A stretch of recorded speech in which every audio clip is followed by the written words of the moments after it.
Well, hello everyone, and welcome to this TFS Christmas video. I'm the Flying Scotsman, and well, today I'd like to talk to you about the iPhone. Now, for the past over 2 years, I have been using this iPhone 13. Now, it's been not a bad phone. It's 5G, which is kind of nice, and it's got I think the A14 processor, or is it? I can't remember. Yeah, I think it is. It's the A14 or the A15. I can't remember. It's got two cameras, a wide angle and a standard 12 megapixel camera. It's got the notch, and the notch was actually narrower than the 11 I had before it, and it is square-sided. Look at that. It's also a lovely, lovely shade of blue. I've got to say, I really, really, really do like the shade of blue that's on this phone. However, a couple of issues with it. The modem was not as good as the 11. The battery is, well, I mean, it's not at the point where it needs replaced, but it is kind of getting there. It is at 90 something percent, which is not bad for, a 2-year-old device. But the time has come to replace it, because the biggest issue I have faced is I really could use the bigger screen. Because I have things zoomed in so much, there's a lot of apps that don't know how to cram everything onto the screen. So either you'll get apps that will cram everything onto the screen and have everything overlapping or truncated, and, it's very difficult to use. You'll have apps where some of the elements will be off the screen and you can't actually get to them. The McDonald's app is one example, ClearScore, and even Steam. When you go to verify yourself, the approve button is just off of the screen. So I have decided to pick up a new larger screened phone. So in the summer, I was watching Apple's keynote to see what new phones would be out, and was very, very excited by the iPhone 16 and 16 Plus models. For the first time in a few years, the standard phone gets the newest chip, and it gets USB-C, although it is still only USB 2. And when it finally comes to the UK, it will get Apple Intelligence. But because of the because of the feature set, I decided to pick up one of these phones. So I thought I would like to unbox it with y'all and set it up. So let's see what I have. Ooh, quite a big box here. So as you can see, the box is just a standard fare. So you've got a picture of the back of the phone. As you can see, I got the ultramarine one. Not sure how I feel about the colour, actually. I think I actually prefer the colour on the 13, but it is blue. It is quite a nice deep blue. So yeah, we'll see how it goes. It says iPhone. Got a blue Apple logo. iPhone. Blue Apple logo. And it's got all the information in the back. So I decided to go for the 256 gig model, so I've got a bit of extra breathing space. I really fancied the 512, but it's a wee bit too rich for my blood. I think, at some point I'd like to get the 512 gig iPhone, get a shot of the iPod Touch. So let's open it. We've got these peely-offy things. Although they're not sticky back, so I can't stick them back on. So, we all know how an Apple unboxing goes. Oh! Ooh. There we go. Look at that. You're greeted by the back of the phone. I think it's still aluminium and glass for the standard models. And you have your USB Type-C cable. Let's peel this off. Lovely jubbly. So let's have a look at this. You've got speakers on the bottom and your USB-C socket.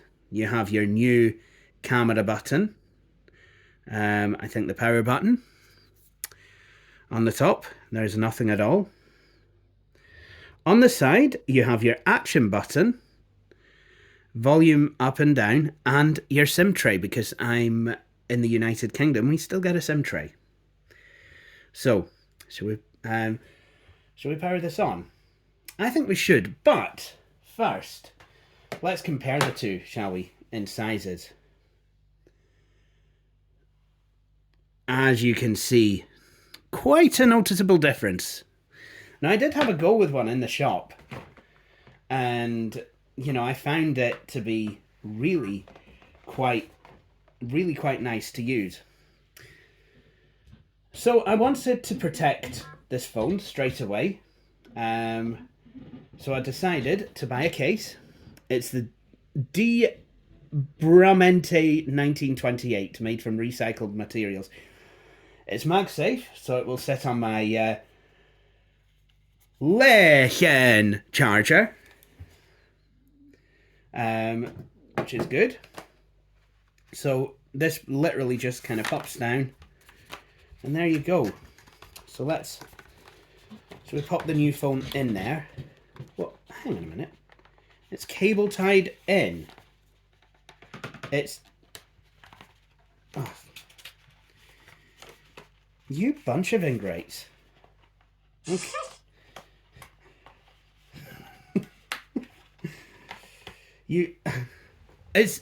I've got to get a pair of scissors to cut this out. Listen!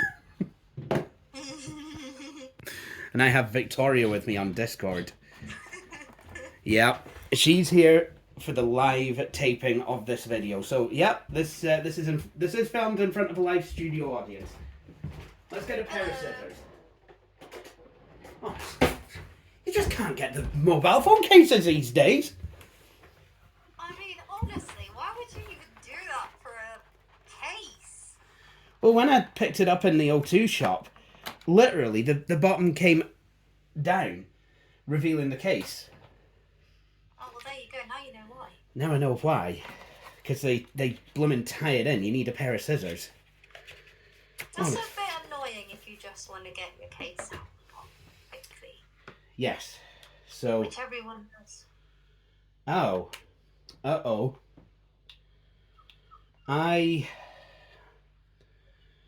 Oh. This is going to be a problem. What's happened? He sold me the smaller case. So you don't have a case? I don't actually own a case. Oh dear. Right. So now we are back. It turns out that this case is meant for an iPhone 16 rather than an iPhone 16 Plus. See, I went into a shop. Yeah, see, the phone is actually bigger than the case. See, I went into a phone shop, actually, and, you know, I was asking for an iPhone 16 Plus case, and, well, I was showed to the 16s instead. Without even realising it. I should have seen it, because it only says iPhone 16 on there. So, what I have done is I've ordered a case, which hopefully should come tomorrow. It's a Spigen. So we'll just use that. But before I continue on, though, I decided I decided to wait until this evening to set up the phone. But let's have a look at what you get with the phone. You don't get very much these days. Apple have quite famously stopped putting Apple stickers in with them now, so you just get well, at least it's a braided cable, which is kind of nice. And you get a you get all your paperwork, which is kind of this. I'm not sure what you'd call this. Not quite oval, but this kind of shape. Because it fits in there with the cable. And I think this is, and you also get a SIM puller tool. We're not going to need that though, because my SIM is an eSIM. So what we're going to do is we're going to set this phone up now. So, like I said, need to just power it on. Okay, I do kind of like the blue colour on it. It almost reminds me of the blue that you would get in Windows 2.03. Now this wants me to scan this phone. Excellent. Now it's going to wait for the other iPhone. And I'm being told now to finish on the new phone.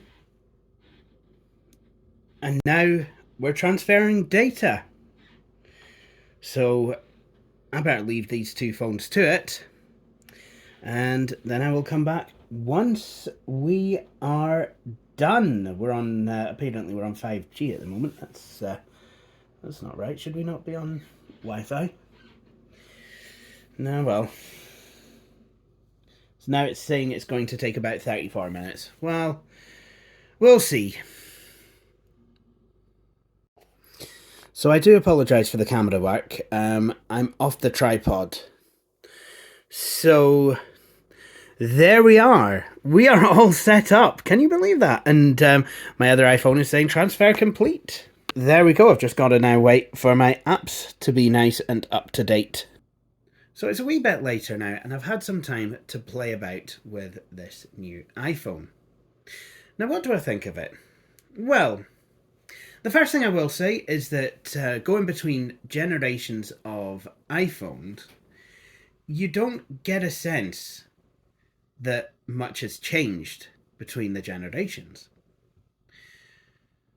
Whereas when I was going between different generations of my Samsung Galaxy phones in the 2010s, you know, going from the S5 to the S7 and then to the S9, there were big changes. Well, there were superficial changes at the very least. So, you know, the user interface got a bit of an update. There was, the designs of the phones actually changed. So the Samsung Galaxy S5, you may remember, was actually made of plastic with a rubberized back. Had a replaceable battery, and a SD memory card slot, a micro SD memory card slot.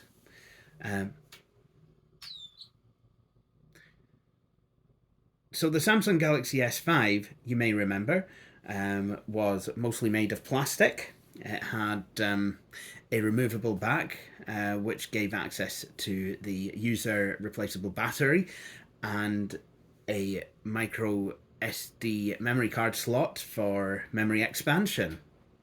I do believe that I can't remember if that was a thing on the S7 or even the S9. I think it was actually. I think they'd taken it away on the S6, but the S7 was made out of glass. Actually had quite a premium feel, I have to say, for that phone. I'm trying to think what other features the S7 had that set it apart. I know that the camera was on paper you'd think it was a downgrade, but it had the dual pixel technology from Panasonic, you know, from their Lumix cameras. So even though it was only a 12 megapixel camera versus the Samsung Galaxy S5's 16 megapixels,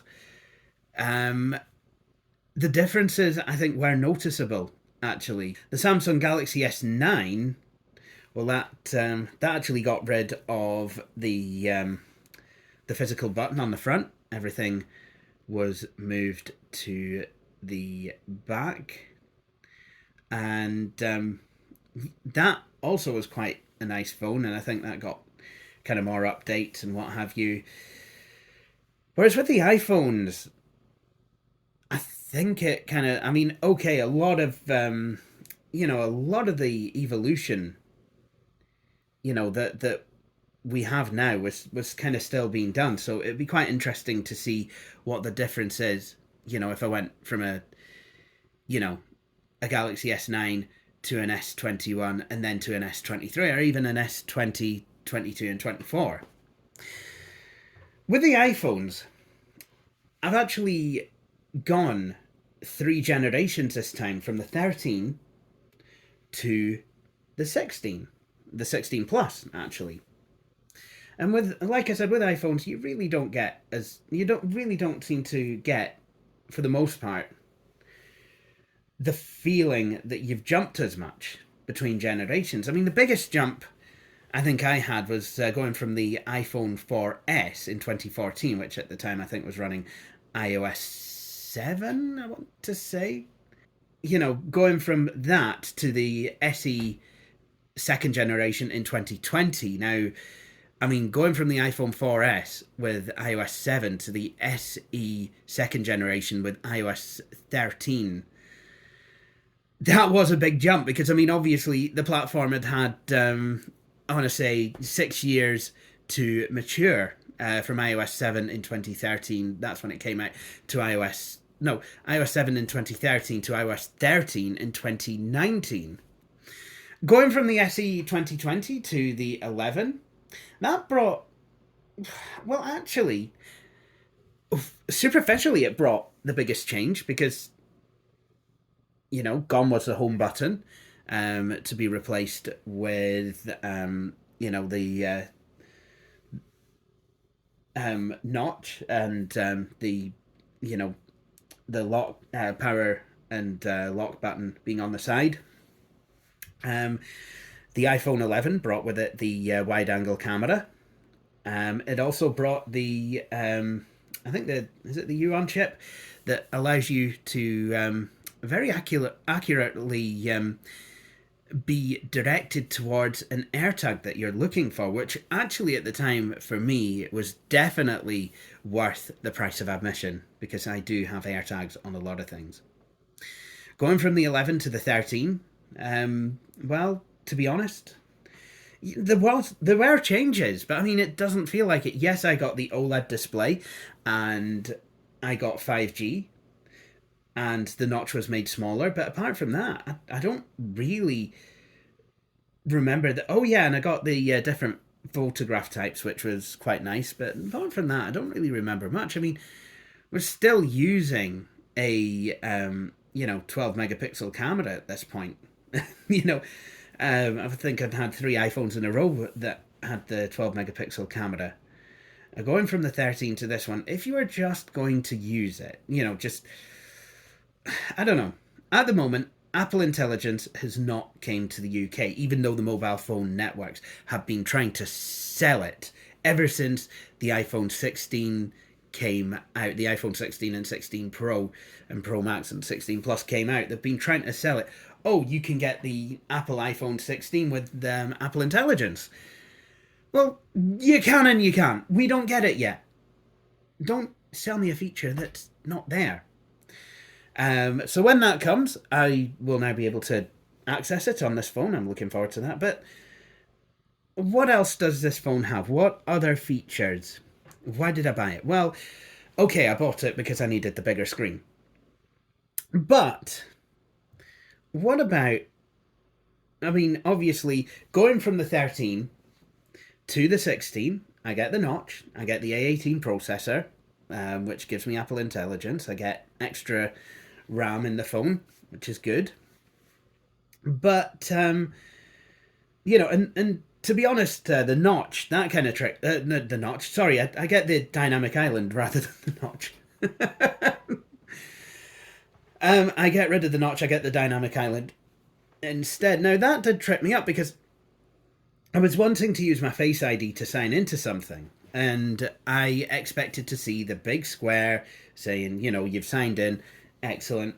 Whereas actually, the dynamic island, it can change shape, it can turn into different things, and it just kind of turned into a box with a green circle with a tick in it. Um, Actually, I quite like it. I quite like the icons that appear. That they're a bit more easy to see on a black background, and obviously Apple wanted to obscure the hole punch camera. So I think they've done that quite well. How's it going to be for watching videos on it? Actually, I don't know. I'm going to be honest. I tend not to watch videos on my phone because I need a bigger screen. Yeah, even than this. Am I going to start watching videos on this? Maybe, maybe not. Who knows? Um, but I will use an iPad for the most part. But it'll be interesting to see how video watching goes on this phone. The other standout feature, well, the standout features that I do have is the camera button and the action button. Action button, I've decided to use that to turn on a focus. So press and hold for focus list. That is going to be brilliant because I never, ever, for whatever reason, I mean, I used to use it more on the 4S, but since going back to the iPhone in 2020, I realized that I've never once flipped the silent switch. So having a button instead that lets me do what I want, I've decided to give it a try with the focus list, and there we go.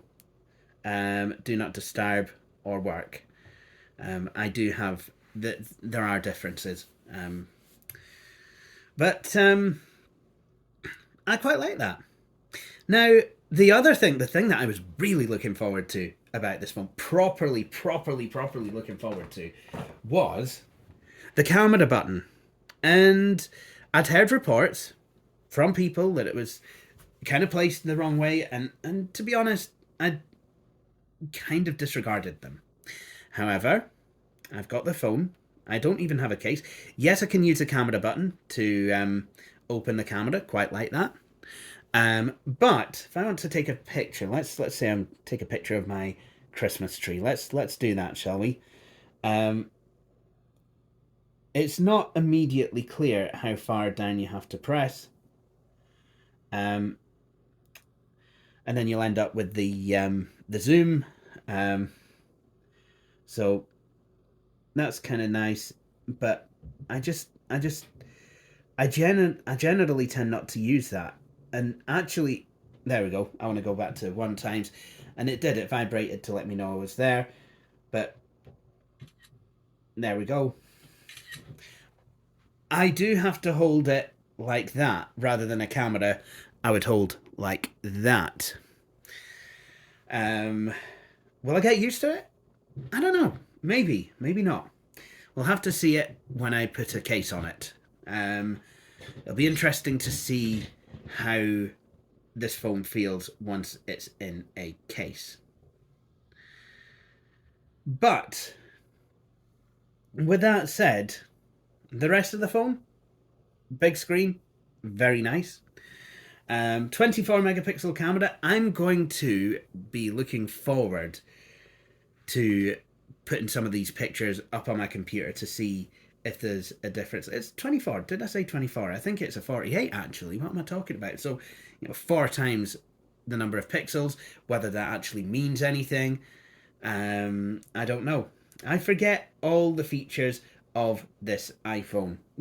I completely forget them. So, I mean, it was trying to teach me about different, photography modes. When I went into the camera the first time, I'm gonna have to see if I can go back in and look at it. For the most part, though, I've just been setting the thing up. Having to re-sign into certain apps that didn't let me sign into them. But this is the iPhone 16 Plus. It's going to be my phone for probably quite some time, I think. I hope, kind of hope it is. It's a modern iPhone as well, which is kind of nice. So yeah, and am I looking forward to Apple Intelligence? Actually, yes. I'm looking forward to playing about with that, and I'm very happy that I'm able to play about with it. I think my iPad's going to get it as well, and my MacBook certainly will. But this is my iPhone 16 Plus. So there you have it. I hope you've enjoyed watching this video. If you like what you see, please do come back again for more videos. But until next time, thank you all for watching, and cheery bye.